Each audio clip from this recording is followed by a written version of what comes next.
হাজার হাজার কোটি টাকা পাচার করছে, কোনো শাস্তি নাই, বুক ফুলায়া চলে।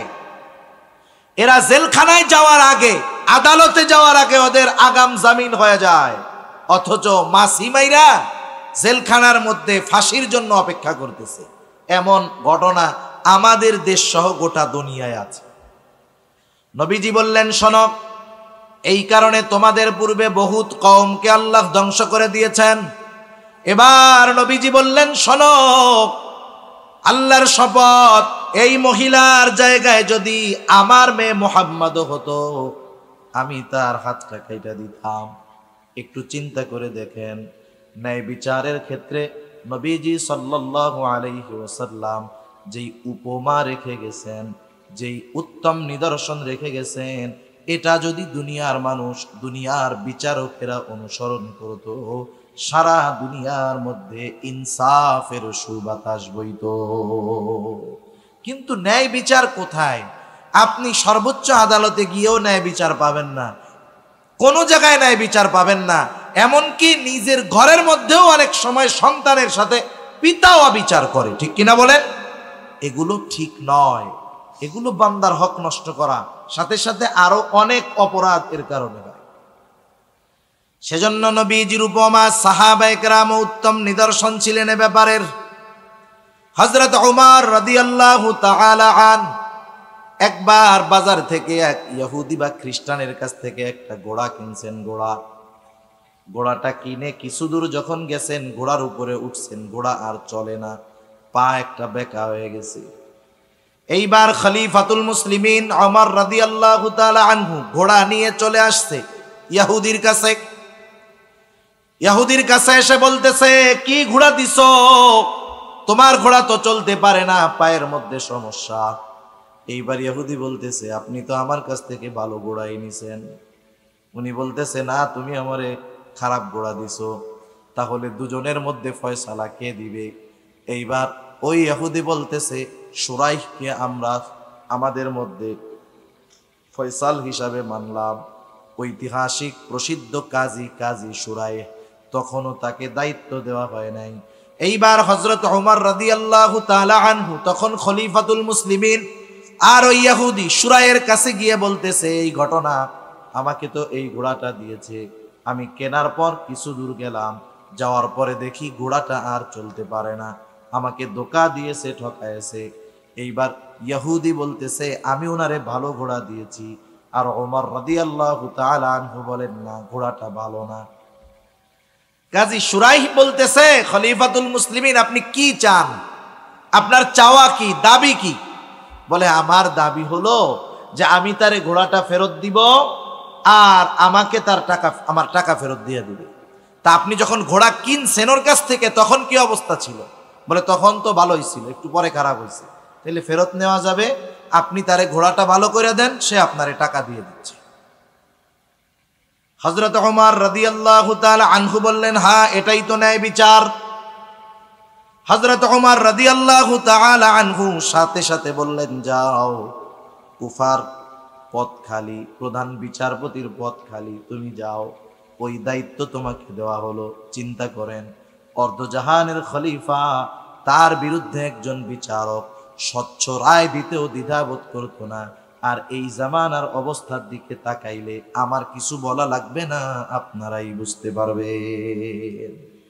দয়াময় আল্লাহ রব্বুল আলামিনের দরবারে অগণিত শুকর যে মহান মালিক আমাদের হায়াতে বরকত দিয়ে সুস্থ রেখে হাজারো মানুষের মধ্য থেকে যাচাই বাছাই করে দুনিয়ার অন্যতম দামি এই মজলিসে আসার বসার, দিনী আলোচনা শ্রবণ, আমাকেও আপনাদের খেদমতে কিছু দিনী কথা পেশ করার সুযোগ যে মহান মালিক দান করেছেন, সে মহান মালিককে খুশি করার জন্য মহব্বতের সাথে জবান খুলে অন্তর থেকে আমরা একবার কালিমাতুশ শুকর পাঠ করি, আলহামদুলিল্লাহ। অগণিত দুরুদ ও সালাম সাইয়্যিদুল আম্বিয়া, আশরাফুল আম্বিয়া, খাতামুল আম্বিয়া, বিশ্বনবী, শেষ নবী, শ্রেষ্ঠ নবী মুহাম্মদুর রাসূলুল্লাহ সাল্লাল্লাহু আলাইহি ওয়াসাল্লামের উপর। আমি আপনাদের খেদমতে পবিত্র কোরআনুল কারীমের সূরাতুন নিসা থেকে একটি আয়াত ও রাসূল আকরাম সাল্লাল্লাহু আলাইহি ওয়াসাল্লামের অগণিত হাদিস থেকে একটা হাদিস পাঠ করেছি। আল্লাহ তাআলার কাছে তৌফিক চাই। আল্লাহ তাআলা একেবারে অতি অল্প সময়ে কিছু কথা আমাকে আপনাদের খেদমতে বলার সুযোগ করে দেন, যে কথাগুলো আমাদের সবার দুনিয়া এবং আখিরাতের জন্য কল্যাণকর হয়। সকলে বলি আমিন। সম্মানিত উপস্থিতি, আমি আপনাদের খেদমতে যে আয়াতখানা তিলাওয়াত করেছি, উক্ত আয়াতের মধ্যে আল্লাহ সুবহানাহু ওয়া তাআলা আমাদেরকে দুটো বিষয়ে ওয়াজ করেছেন। আল্লাহ সুবহানাহু ওয়া তাআলা ওয়াজ করেছেন।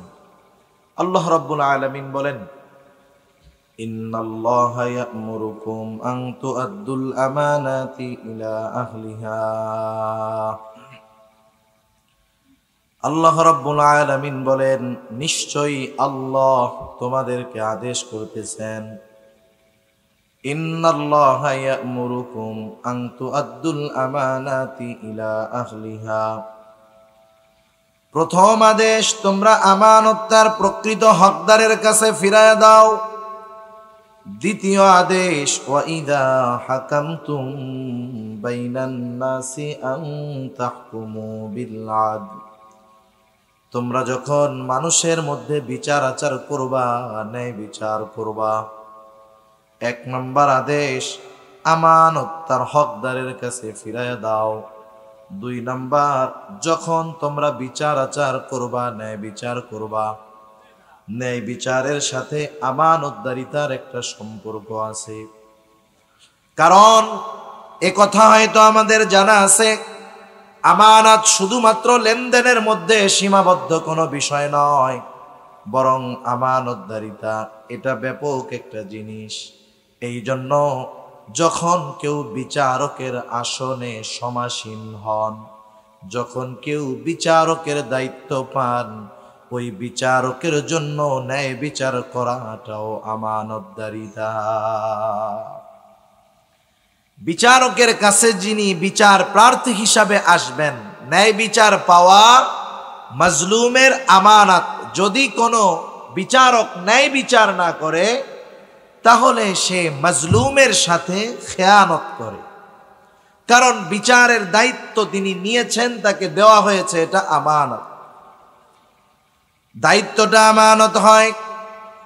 অথচ আফসোস, আজকে তো এমন এক জামানা, যেই জামানায় মানুষ দায়িত্ব নিজের থেকে নেওয়ার জন্য কাড়াকাড়ি করে। বিচারকের দায়িত্বে যিনি আছেন, তিনিও কিন্তু আমানত রক্ষার দায়িত্বে আছেন। ইমাম আজম আবু হানিফা রহমাতুল্লাহি আলাইহি এই বিচারকের দায়িত্ব নেওয়ার জন্য প্রস্তাব দিয়েছিল খলিফা মনসুর। মানুষের মাঝে যখন খলিফা মনসুর ইমাম আজম আবু হানিফা রহমাতুল্লাহি আলাইহিকে প্রস্তাব দিল প্রধান বিচারপতির দায়িত্ব নেওয়ার জন্য, ইমাম আবু হানিফা রহমাতুল্লাহি আলাইহি দায়িত্ব নিলেন না। সবার সামনে তিনি যখন খলিফার প্রস্তাবকে ফিরাইয়া দিলেন, খলিফা ইমাম আবু হানিফার উপরে প্রচন্ড রাগান্বিত হয়ে গেলেন। লজ্জিত যে আমার কথা মানে নাই, তার গায়রতে লাগলো। ইমাম আজম আবু হানিফা রহমাতুল্লাহি আলাইহির গায়ে খলিফা মনসুর চাবুক দিয়ে একটি আঘাত করলেন। খলিফা মনসুরের চাচা যখন জানতে পারলো খলিফা মনসুর এই কাজ করেছে, খলিফা মনসুরকে মনসুরের চাচা বলতেছে, ও মনসুর, কাজটা তুমি কিন্তু ভালো করো নাই, তুমি ইমাম আবু হানিফার কাছে ক্ষমা চাও। খলিফা রাষ্ট্রের প্রধান ইমাম আবু হানিফার কাছে গিয়ে ক্ষমা চাইবেন, এটা তার আত্মসম্মানে লাগতেছে। তিনি চিন্তা করলেন, তিনি তার বিশ্বস্ত লোকটাকে ক্ষমা চাওয়ার জন্য ইমাম আবু হানিফার কাছে পাঠায়া দিবেন। বিশ্বস্ত লোকটাকে পাঠায়া দিলেন, সাথে এক থলে স্বর্ণ মুদ্রা দিয়ে ইমাম আবু হানিফার কাছে পাঠানোর সময় বললেন, শোনো, ইমাম আবু হানিফাকে গিয়ে বলবা খলিফা তার আচরণের জন্য লজ্জিত, দুঃখিত, আপনার কাছে ক্ষমা চাইছে, মাফ করে দিয়েন। সাথে সাথে আমার পক্ষ থেকে এই এক থলে স্বর্ণ মুদ্রা তাকে হাদিয়া দিবা।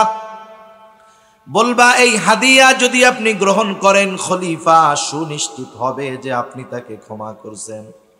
লোকটা ইমাম আবু হানিফার কাছে চলে গেল, গিয়া সব খুলে বলল, ইমাম আবু হানিফা রহমাতুল্লাহি আলাইহি বললেন, ঠিক আছে, খলিফা যেহেতু তার কর্মের জন্য লজ্জিত, আমি তাকে ক্ষমা করে দিলাম, মাফ করে দিলাম।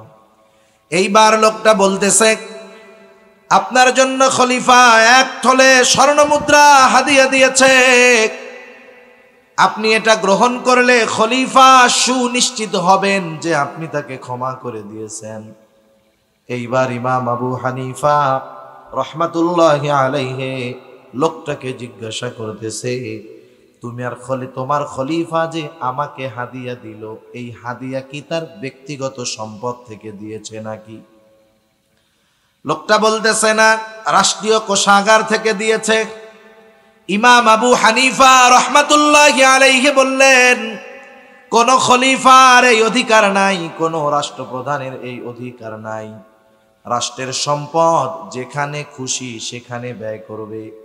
খলিফার দায়িত্ব হলো, রাষ্ট্রপ্রধানের দায়িত্ব হলো রাষ্ট্রের সম্পদ রক্ষণাবেক্ষণ করা, যথাযথ হকদারকে দেওয়া, অপচয় রোধ করা। এক কথায় এই সম্পদ তার কাছে আমানত, আর আমানতের বস্তু কাউকে হাদিয়া দেওয়া যায় না। তুমি তোমার খলিফাকে গিয়ে বলবা, সে যে ভাতা পায় ওর থেকে 1 টাকা বেশি নেওয়া রাষ্ট্রীয় সম্পদ থেকে তার জন্য বৈধ নয়। বলে আপনি রাখেন, নিজে ব্যয় না করেন, মানুষকে সদকা করে দিয়ে। ইমাম আবু হানিফা রহমাতুল্লাহি আলাইহি বললেন, এই সম্পদ রাখার পর এটা আমি ব্যবহার করলাম নাকি সদকা করে দিলাম সেটা বিষয় নয়।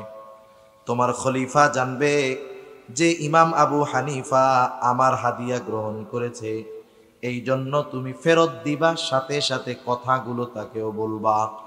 এইবার লোকটা ফিরে গেল।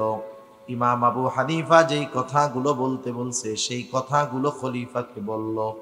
খলিফা আগের চাইতে আরো বেশি রাগান্বিত হয়ে যায়। এইবার ইমাম আবু হানিফাকে আটকায় দিল জেলখানায়। অত্যাচারের উপর অত্যাচার, জুলুম করা হয়, চাবুক মারা হয়।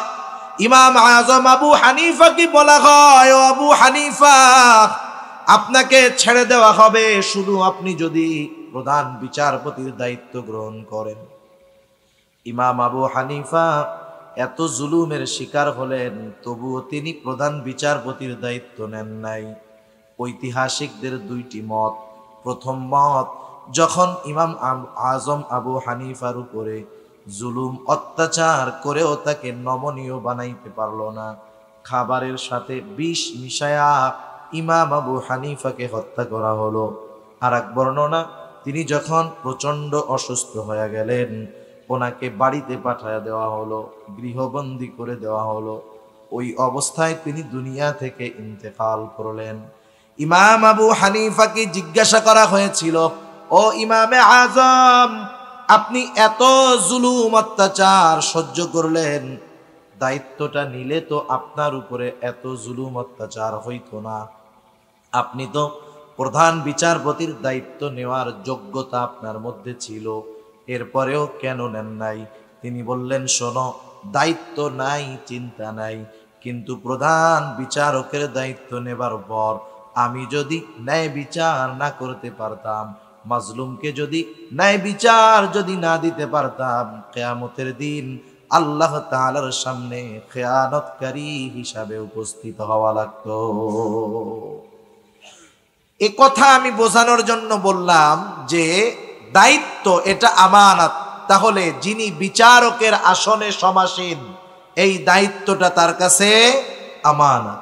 সেটা বাংলাদেশের বিচারক হোক, সেটা অন্য দেশের বিচারক হোক। সাধারণত গ্রামের মধ্যে অনেক সময় সালিশ বিচার হয় না? হয়। অনেকে 2 পক্ষ একজনকে যখন মানে যে উনি আমাদের মধ্যে ফয়সালা দিবেন, উনি তখন বিচারক। প্রত্যেকটা ক্ষেত্রে বিচারের দায়িত্ব, রায়ের দায়িত্ব যার হাতে দেওয়া হবে, এটা তার কাছে আমানত, এবং অবশ্যই অবশ্যই এই আমানত মনে করে তাকে ন্যায় বিচারই করতে হবে। আমি প্রথম ওয়াজের আলোচনা করব না। দ্বিতীয় বিষয়টা আমি বলতে চাই, যেটা আল্লাহ রাব্বুল আলামিন প্রথমটা বললেন, ইন্নাল্লাহা ইয়া'মুরুকুম আন তুআদ্দুল আমানাতি ইলা আহলিহা ওয়া ইযা হাকামতুম বাইনান নাস যখন তোমরা মানুষের মধ্যে বিচার করবা, সেই বিচারক হতে পারে সুপ্রিম কোর্টের, হতে পারে জজ কোর্টের, হতে পারে এলাকার মানুষের দ্বারা নির্বাচিত কোনো বিচারক, হতে পারে দুইজনের মধ্যে দ্বন্দ্ব, তৃতীয় আর একজন ব্যক্তি সে বিচারক। প্রত্যেকটা ক্ষেত্রে আল্লাহ তাআলা বলেন ন্যায় বিচার করবা। ওয়াইদা হাকামতুম বাইনান নাসি আন তাহকুমু বিল আদল, ন্যায় বিচার করবা। যদি কখনো এমন হয় বিচারকের আসনে আমি আপনি, আমার আপনার কাছে বিচার চাইতে আসছে আমার শত্রু, কি করব? আল্লাহ রাব্বুল আলামিন বলেন খবরদার খবরদার, ওয়ালা ইয়াজরিমান্নাকুম শানাআনু কওমিন আলা আল্লা তা'দিলু ই'দিলু হুয়া আকরাবু লিত্তাকওয়া। যখন কোন শত্রু, যার প্রতি আমার বিদ্বেষ আছে, আমার শত্রু যদি আমার কাছে আসে, আমি যদি বিচারকের আসনে বসে থাকি, আল্লাহ রাব্বুল আলামিন বলতেছে তুমি ন্যায় বিচার করবা। এখন তো শত্রু হওয়া লাগে না, এমনিতেই তো কতজন চোখের কাঁটা হয়ে বসে আছে, ঠিক কিনা বলেন? কতজন আছে শত্রুতা নাই, কোনো কিছুই নাই, এমনিই ওরে দেখতে ভালো লাগে না, এই জন্য তাদের ব্যাপারে ন্যায় ফয়সালা দেয় না। নাইলে এদেশে এমন হওয়ার কথা না যে 350 ক্রস ফায়ারের মূলে যে তাকে রাজকীয় হালে আদালতে নেওয়া হয়। 7 মার্ডারের যিনি মূল হোতা, আদালতে যখন নেওয়া হয়, হাতে গোল্ডেন কালারের ঘড়ি, চুলগুলো ভাঁজ করা পরিপাটি, পাঞ্জাবিটার মধ্যে পুরা আয়রন করা ভাঁজ, আর কোন অপরাধে কিছু মানুষ জেলে, ওই অপরাধেরও কোনো হদিস নাই, কোনো সাক্ষী নাই, অথচ একেবারে বিনা বিচারে যাদেরকে আটকায় রাখা হয়েছে তাদেরকে এমন ভাবে আদালতে হাজির করা হয় কেমন যেন মনে হয় বিশ্বের সবচাইতে বড় সন্ত্রাসী, ঠিক কিনা বলেন? মনে রাখতে হবে, দুনিয়ায় যখন ইনসাফ থাকে না, ন্যায় বিচার থাকে না, যখন এই অবস্থা হয়, ন্যায় পরায়ণতা থাকে না, বুঝতে হবে অচিরেই আল্লাহ সুবহানাহু ওয়া তাআলার গোস্বা ওই জাতির উপরে পতিত হবে, ঠিক কিনা বলেন? আর এই কথাও মনে রাখতে হবে, আজকের দিনটা হয়তো জালেমের, আগামী দিনটা কিন্তু মাজলুমের, ঠিক কিনা বলেন? এজন্য বিচারকের দায়িত্ব কঠিন এক দায়িত্ব। যারা এই দায়িত্ব পেয়ে ফ্যাসিলিটি, অনেক শান্তি আরাম আয়েশের জীবন যাপন করতেছে, কিন্তু দুনিয়ার জিন্দেগি তো একটা সময় শেষ হবে, তখন জবাবদিহিতা করা লাগবে। সেজন্য সকলেই, যদি দুইজনের মধ্যেও আমাকে বিচারক ফয়সাল হিসাবে মনোনীত করা হয়, আমি প্রত্যেকটা জায়গায় ইনসাফ ভিত্তিক বিচার করব। রাসূল আকরাম সাল্লাল্লাহু আলাইহি ওয়াসাল্লাম ন্যায় বিচারের সর্বোত্তম উপমা আমাদের সামনে রেখে গেছেন, রাসূলের সাহাবায়ে কেরাম রেখে গেছেন। আমরা সেই নবীর উম্মত, এজন্য এই বিষয়গুলো খেয়াল রাখব। রাসূলুল্লাহ সাল্লাল্লাহু আলাইহি ওয়াসাল্লামের কাছে আসছে এক ইহুদি আর এক সাহাবী, একটা জমি নিয়ে দ্বন্দ্ব দুজনের মধ্যে, প্রমাণ হাজির করা হলো, সকলে সমান সমান। লাস্টে আল্লাহর রাসূল সাল্লাল্লাহু আলাইহি ওয়াসাল্লাম বললেন কসম করো কসম। এইবার ইহুদি জমির মালিক না হওয়ার পরেও নির্দ্বিধায় সে কসম করে বসলো। সাহাবীও তো সত্যের উপর, সেও কসম করলো। এইবার ইহুদি মিথ্যা কসম করেছে, নবীজি বুঝতে পেরেছেন। এরপরেও দেখেন, যেহেতু ইহুদি যদি কসম করে রায়টা তার পক্ষে চলে যাবে, নবীজি সাল্লাল্লাহু আলাইহি ওয়াসাল্লাম ইহুদি বিধায় রায়টা তার বিপক্ষে দেন নাই, বরং রায়টা ইহুদির পক্ষেই নবীজি দিয়েছে। শুধু তাই না, অনেক মুনাফিক তো নবীজির বিচার মানতে চায় নাই। মুনাফিক আর একজন অমুসলিম ইহুদির মধ্যে নবীজি রায় দিলেন ইহুদির পক্ষে। মুনাফিকের পছন্দ হয় নাই রায়, চলে গেছে আপিল করছে আবু বকর রাদিয়াল্লাহু তাআলা আনহুর কাছে। স্বাভাবিক যৌক্তিকতা কি বলে, যদি জজ কোর্ট কোনো রায় দেয় সেটাকে সুপ্রিম কোর্টে আপিল করা যায়, ঠিক না? কিন্তু সুপ্রিম কোর্ট যেই রায় দিবে, ওই রায়ের বিরুদ্ধে জজ কোর্টে আপিল করার সুযোগ আছে? কোনো সুযোগ নাই। রায় দিয়েছেন মুহাম্মাদুর রাসূলুল্লাহ সাল্লাল্লাহু আলাইহি ওয়াসাল্লাম। আর ওই মুনাফিকের নবীজির রায় বিচার পছন্দ হয় নাই। ও চিন্তা করছে আমি তো মুসলমানের সাথে থাকি, পেছনে নামাজ পড়ি, জেহাদে যাই, উনি আমার পক্ষে রায় দিবে, ইহুদির পক্ষে কেন দিবে? পছন্দ হয় নাই রায়। আবু বকর রাদিয়াল্লাহু তাআলা আনহুর কাছে গিয়ে আপিল করছে, সানি করাইতে চায়। জিজ্ঞাসা করছেন প্রথম রায়টা কে দিয়েছে? নবীজি মুহাম্মদুর রাসূলুল্লাহ সাল্লাল্লাহু আলাইহি ওয়াসাল্লাম। উনি বললেন এটা আমার দ্বারা সম্ভব না। এবার ওই ইহুদি, ওই মুনাফিক চিন্তা করলো ওমরের কাছে গেলে মনে হয় কাজ হবে, কারণ ওমর কাফেরদের ব্যাপারে কঠোর। এইবার ওমর রাদিয়াল্লাহু তাআলা আনহুর কাছে গিয়ে বলতেছে আমরা একটা বিচারের সানি করানোর জন্য আসছি। প্রথম বিচার কে করছে? মুহাম্মদুর রাসূলুল্লাহ সাল্লাল্লাহু আলাইহি ওয়াসাল্লাম। এইবার মুনাফিক বলতেছে উনি ইহুদির পক্ষে রায় দিয়েছেন, আমার বিপক্ষে দিয়েছে। এইবার ওমর রাদিয়াল্লাহু তাআলা আনহু তারে জিজ্ঞাসা করতেছে নবীজির রায় তোমার পছন্দ হয় নাই না? হয় নাই না? হয় নাই। এবার ঘর থেকে তলোয়ার নিয়ে আসছেন, এই মুনাফিককে দুনিয়া থেকে চিরতরে বিদায় করে দিয়েছে। এই ঘটনাকে কেন্দ্র করে আল্লাহ তাআলা ওহী নাযিল করছে। তা দেখেন ন্যায় বিচারের ক্ষেত্রে নবীজির উপমা কেমন। মাখজুম গোত্রের একজন মহিলা, আরবের অন্যতম প্রসিদ্ধ যেই কয়েকটা গোত্র ছিল কুরাইশ সহ, এর মধ্যে অন্যতম একটি গোত্র হলো মাখজুম গোত্র। ওই গোত্রের একজন মহিলা চুরির অপরাধে তাকে শাস্তি দেওয়া হবে। রাসূল আকরাম সাল্লাল্লাহু আলাইহি ওয়াসাল্লাম হুজরার ভিতর সাহাবা একরাম চিন্তা করতেছে এই মহিলাকে যদি চুরির অপরাধে শাস্তি দেওয়া হয় মানুষেরা হয়তো সি করবে, নবীজির কাছে সুপারিশ করে এর শাস্তিটা একটু কমায় দেওয়া যায় নাকি, এই চিন্তা করতেছে। কিন্তু কে গিয়ে নবীজির কাছে এই কথা বলবে? হযরত উসামা বিন যায়েদ রাদিয়াল্লাহু তাআলা আনহু তখন ছোট। সাহাবা একরাম চিন্তা করলেন ওসামাকে দিয়ে কাজটা হবে। ওসামাকে বললেন ওসামা তুমি তোমার নানার কাছে গিয়ে বলবা নানা এই যে মহিলার হাত কাটা হবে উনি মাখজুম গোত্রের একজন মহিলা। এতটুকু কথা শিখায় দেওয়া হলো। হযরত ওসামা তখন ছোট, তিনি গিয়ে নবীজির কাছে এতটুকু কথা বললেন। নবীজির বুঝতে বাকি নাই যে এই কথাটা এই ছোট বাচ্চা নিজের থেকে বলে নাই, বরং ওকে কেউ শিখায়া দিয়েছে, কোনো সন্দেহ নাই।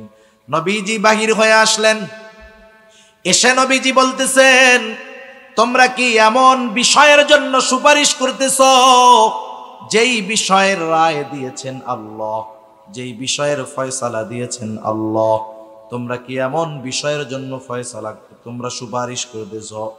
এবার বর্ণনাকারী বলেন নবীজি আমাদের সামনে দাঁড়ায় গেলেন, তিনি আমাদের উদ্দেশ্যে বক্তব্য দিলেন, খুতবা দিলেন। নবীজি বললেন শোনো, তোমাদের পূর্বে আল্লাহ রাব্বুল আলামিন বহুত জাতিকে, বহুত কওমকে আল্লাহ তাআলা ধ্বংস করে দিয়েছে এই কারণে যে তাদের মধ্যে যখন কোনো শরীফ মানুষ চুরির অপরাধে আটক হতো তাকে ছেড়ে দেওয়া হতো, তাকে শাস্তি দেওয়া হতো না। আবার যখন কোনো দুর্বল মানুষকে চুরির অপরাধে আটক করা হতো তার উপরে শাস্তি কার্যকর করা হতো। একটু বর্তমান জামানায় গোটা দুনিয়ার দিকে একটু খেয়াল করে দেখেন, 1000 কোটি টাকা পাচার করে শাস্তি নাই, অনেক সময় দেখি রুটি চুরি করে খাইয়া ফাঁসির জন্য জেলখানার মধ্যে অপেক্ষা করতে থাকে। আছে না এরকম? অভাব নাই, 1000 কোটি টাকা পাচার করছে, কোনো শাস্তি নাই, বুক ফুলায়া চলে। এরা জেলখানায় যাওয়ার আগে, আদালতে যাওয়ার আগে ওদের আগাম জামিন হয়ে যায়, অথচ মাসি মাইরা জেলখানার মধ্যে ফাঁসির জন্য অপেক্ষা করতেছে। এমন ঘটনা আমাদের দেশ সহ গোটা দুনিয়ায় আছে। নবীজি বললেন শোনো, এই কারণে তোমাদের পূর্বে বহুত কওমকে আল্লাহ ধ্বংস করে দিয়েছেন। এবার নবীজি বললেন শোনো, আল্লাহর শপথ, এই মহিলার জায়গায় যদি আমার মেয়ে মুহাম্মদ হতো আমি তার হাতটা কেটে দিতাম। একটু চিন্তা করে দেখেন, ন্যায় বিচারের ক্ষেত্রে নবীজি সাল্লাল্লাহু আলাইহি ওয়াসাল্লাম যেই উপমা রেখে গেছেন, যেই উত্তম নিদর্শন রেখে গেছেন, এটা যদি দুনিয়ার মানুষ, দুনিয়ার বিচারকেরা অনুসরণ করত, সারা দুনিয়ার মধ্যে ইনসাফের সুবাতাস বইত। কিন্তু ন্যায় বিচার কোথায়? আপনি সর্বোচ্চ আদালতে গিয়েও ন্যায় বিচার পাবেন না, কোনো জায়গায় ন্যায় বিচার পাবেন না। এমনকি নিজের ঘরের মধ্যেও অনেক সময় সন্তানের সাথে পিতাও অবিচার করে, ঠিক কিনা বলেন? এগুলো ঠিক নয়, এগুলো বান্দার হক নষ্ট করা, সাথে সাথে আরো অনেক অপরাধ এর কারণে হয়। সেজন্য নবীজির উপমা সাহাবায়ে কেরাম উত্তম নিদর্শন ছিলেন এ ব্যাপারের। হযরত ওমর রাদিয়াল্লাহু তাআলা আন একবার বাজার থেকে এক ইহুদি বা খ্রিস্টানের কাছ থেকে একটা ঘোড়া কিনছেন। ঘোড়াটা কিনে কিছু দূর যখন গেছেন, ঘোড়ার উপরে উঠছেন, ঘোড়া আর চলে না, পা একটা বেঁকা হয়ে গেছে। এইবার খলিফাতুল মুসলিমিন ওমর রাদিয়াল্লাহু তাআলা আনহু ঘোড়া নিয়ে চলে আসছে ইহুদির কাছে।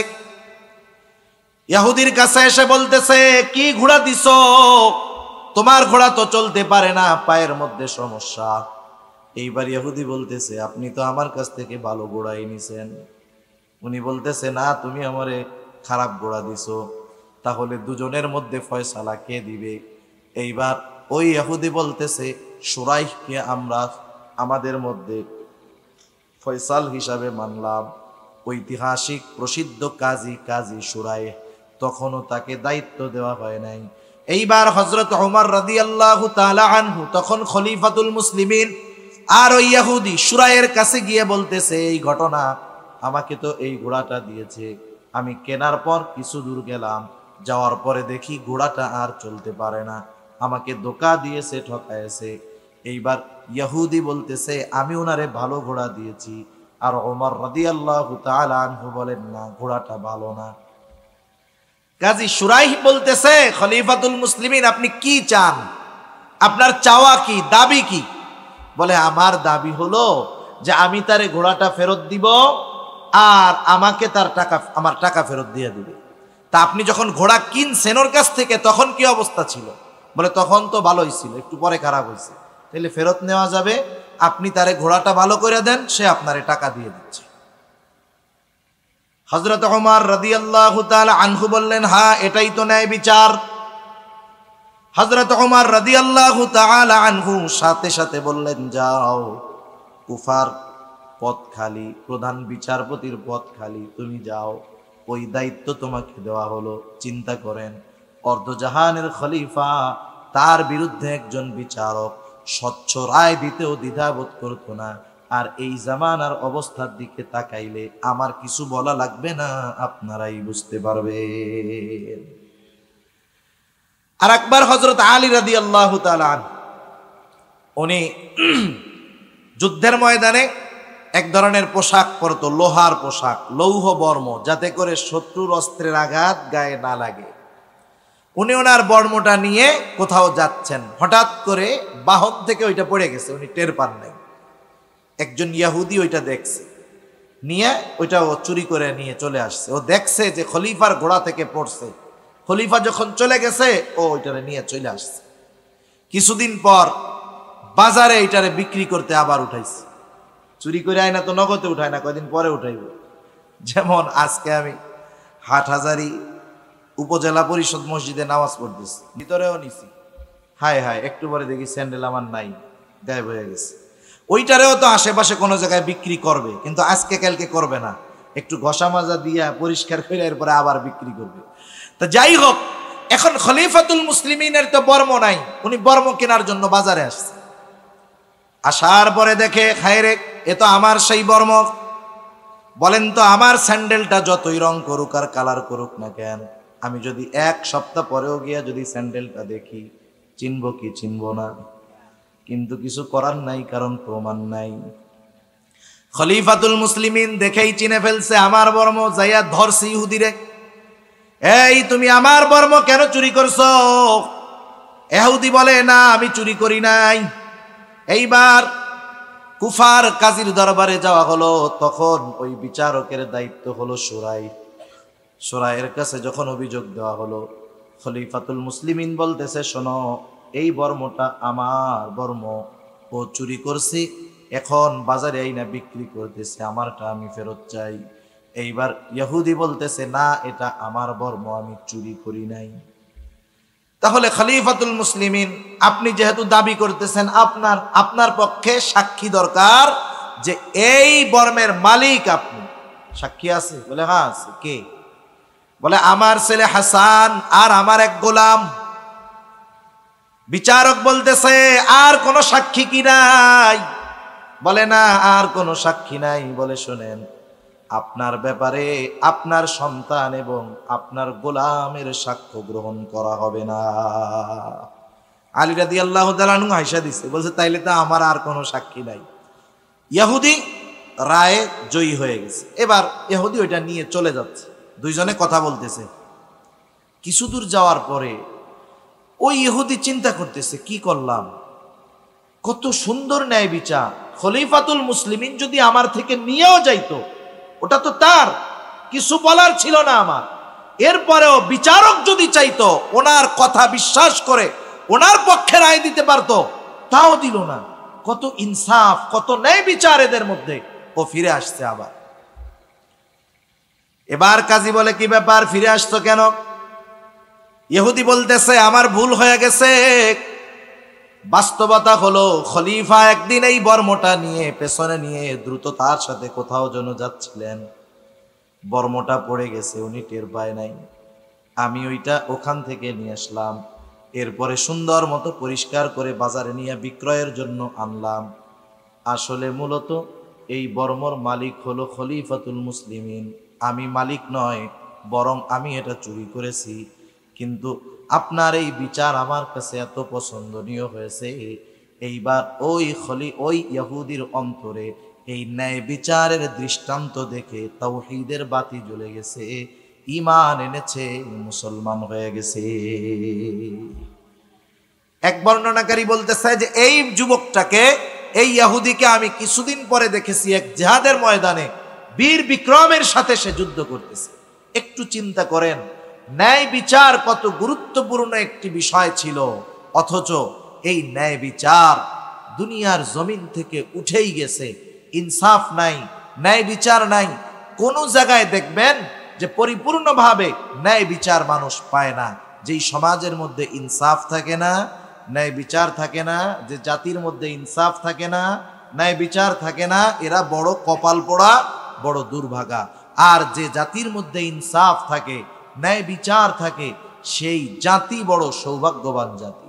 আজকে এই ন্যায় বিচার আমাদের মধ্যে থাকার কথা ছিল, কিন্তু আফসোস মুসলমান বিচারকদের মধ্যে অবিচার আরো বেশি। ঠিক কিনা বলেন? কিছুদিন আগে একটা ভিডিও দেখতেছিলাম, একজন দেখাচ্ছে জাপানের মধ্যে একটা এয়ারপোর্ট, ওই এয়ারপোর্টটা বড় কোনো বিমান নামতে পারে না। এর কারণ কি? ওই এয়ারপোর্টের ঠিক মধ্যে চতুর্দিক দিয়ে সরকার জমি কিনছে, আর মধ্যে একটা লোকের মালিকানার, একটা লোকের কিছু জমি আছে। গভর্নমেন্ট তার কাছ থেকে কিনতে চায়, সে বিক্রয় করে না। আবার এই কারণে বিক্রয় করে না বিধায় চতুর্দিক আটকায় তার চলাফেরার রাস্তা বন্ধ করে দিয়েছে, এমন নয়, বরং তার চলাফেরার রাস্তা আছে। রাষ্ট্রপক্ষ বারবার চেষ্টা করতেছে যে তার কাছ থেকে জমিটা কিনতে। লোকটা বলে, আমি বিক্রয় করব না। বলেন তো, আমাদের দেশ সহ অন্যান্য জায়গা হলে ওই একটা বুড়া লোকরে তুড়ি দিয়া উড়াই দেওয়ার জন্য আমাদের লাঠিয়াল বাহিনী তো যথেষ্ট ছিল, ঠিক না? কিন্তু দেখেন, ওই লোকটা ওখানে এখনো আছে, সে জায়গা বিক্রয় করে নাই। গভর্নমেন্টও তার উপরে জোর কইরা দখল দিতেও জমি পারে নাই। আদালতের সাথে মামলা চলতেছে, লোকটা ন্যায় বিচার পাচ্ছে। কিন্তু আমাদের এই ন্যায় বিচার, ইনসাফওয়ালা ন্যায় পরায়ণতা আমাদের মধ্যে থাকার কথা ছিল, অথচ আফসোস আমাদের মধ্যে নাই। অমুসলিমেরা আমাদের ন্যায় বিচার কেড়ে নিয়ে এই কিছু কিছু বিষয়ের উপরে চলে দুনিয়ার সমৃদ্ধি, অগ্রগতি অর্জন করতেছে। আর মুসলমানেরা অবিচার করে ন্যায় বিচারকে দূরে ঠেলে দিয়ে নিজেরা পেছনে পড়ে আছে। আপনি যে পশ্চিমা বিশ্বের অগ্রগতি দেখেন দুনিয়ার লাইনে, সমরাস্ত্রের দিক দিয়ে, প্রযুক্তির দিক দিয়ে আজ থেকে বেশি নয়, আপনি 150 বছর আগের ইতিহাস যদি জেনে থাকেন, ওসমানী খেলাফতের ইতিহাস যদি জেনে থাকেন, দেখবেন সমরাস্ত্রে বিজ্ঞানে সব জায়গায় মুসলমানদের অগ্রগতি ছিল, কিন্তু 100 বছর পার না হতে মুসলমানেরা যখন অবিচার ধরে নিয়েছে, ন্যায় বিচার বাদ দিয়েছে, ইনসাফ চলে গেছে, তখন ওই পশ্চিমারা যাদেরকে মুসলমানেরা সভ্যতা শিখিয়েছে, ওরা দুনিয়ায় সমরস্ত্রের দিক দিয়ে শক্তিশালী, প্রযুক্তির দিক দিয়ে শক্তিশালী। এজন্য আমরাও যদি দুনিয়ায় পরিচালিত হওয়ার জন্য যেই বিষয়গুলো কোরআন সুন্নাহ আমাদের শিক্ষা দিয়েছে, ওই বিষয়গুলো অনুযায়ী যথাযথ চলতে পারি, ইনশাআল্লাহ সেদিন দূরে নয় যেদিন সমরস্ত্রের দিক দিয়ে শক্তিশালী হবে মুসলমানেরা, প্রযুক্তির দিক দিয়ে শক্তিশালী হবে মুসলমানেরা। মনে রাখতে হবে, সব কিছুই দুনিয়ার জ্ঞান বিজ্ঞান দিয়ে আগমন ঘটানো যায় না, বরং কিছু জিনিস আছে ইনসাফের মাধ্যমে আসমানওয়ালার কাছ থেকে পাশ করাতে হয়, ঠিক কিনা বলেন? সেজন্য আমি আর লম্বা করব না। আল্লাহ সুবহানাহু ওয়া তাআলা এই আয়াতের মধ্যে আমাদেরকে দুইটা ওয়াজ করছেন। একটা ওয়াজ হলো আমানতদার হওয়ার জন্য, দ্বিতীয় ওয়াজ হলো আমরা যখন মানুষের মধ্যে বিচার করব, ন্যায় বিচার করব, শত্রুও যদি আমার কাছে বিচার প্রার্থী হিসাবে আসে, আমরা তাকেও ন্যায় বিচার দিব, তার ব্যাপারেও ন্যায় পরায়ণতার উপমা সাক্ষ্য আমরা রাখবো। তাহলে কি হবে? আল্লাহ সুবহানাহু ওয়া তাআলা জানায় দিলেন, কতই না সুন্দর ওয়াজ তোমাদেরকে করলাম। ওয়াইদা হাকামতুম বাইনান নাস আন তাহকুমু বিল আদল ইন্নাল্লাহা নি'মা ইয়াইদুকুম বি। আল্লাহ তাআলা তোমাদেরকে কতই না সুন্দর ওয়াজ করলেন, ইন্নাল্লাহা কানা সামিআন বাসীরা। এই ওয়াজ জানার পরেও আমরা যদি আমল না করি, কিছু বলা বলি করি, দুনিয়ার কেউ না জানলেও জানবেন কে? সেজন্য আল্লাহ তাআলা বলেন, এই সুন্দর ওয়াজটা জানার পর তোমরা যদি আমল না করো, আমি আল্লাহ সেটা দেখব। এই সুন্দর ওয়াজটা জানার পর তোমরা কি আলোচনা করো, আমি আল্লাহ তাআলা কিন্তু সেটা শুনি। সেজন্য আল্লাহ সুবহানাহু ওয়া তাআলা আমাদের সকলকে সকলের অবস্থানে পরিপূর্ণ আমানতদার ও ন্যায়পরায়ণ হওয়ার তৌফিক আল্লাহ দান করুন। সকলে বলি আমিন। ওয়া আখিরু দাওয়ানা আনিল হামদুলিল্লাহি রাব্বিল আলামিন। আসসালামু আলাইকুম ওয়া রাহমাতুল্লাহি ওয়া বারাকাতুহু।